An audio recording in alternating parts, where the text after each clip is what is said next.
Il-Partit Laburista lest ikompli wettaq progress reali għal Maltin u Lawċin, fil-waqt li l-Partit Nazzjonalista mhux lest biex jigverna bi proposti lanqas ireġġu.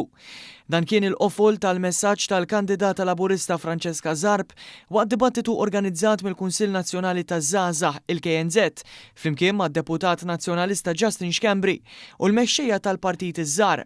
Zarb saħqet li l-viżjoni tal-Partit Laburista permezz tal-manifest elettorali tiegħu Int Malta tifoka fuq il-kwalità u l-kontinwità wara s-suċċessi tal-Gvern fl-aħħar snin. Bil-maqlub id-deputat u kelliem nazzjonalista Justin Xkembri lanqas rid jaqsam fid-dettall il-viżjoni tal-PN fil-waqt li qal il-Gvern jitkellem f'termini ta' ċifri skontu isu kollox jibdew jispiċċa fl-ekonomija. Hawnhekk il-kandidata tal-Partit Laburista elenkat kif il-Gvern ħadem ferm u għandu track record mill-aqwa li jpoġġih f'pożizzjoni ideali biex iwettaq il-proposti li inkluda fil-manifest elettorali tiegħu.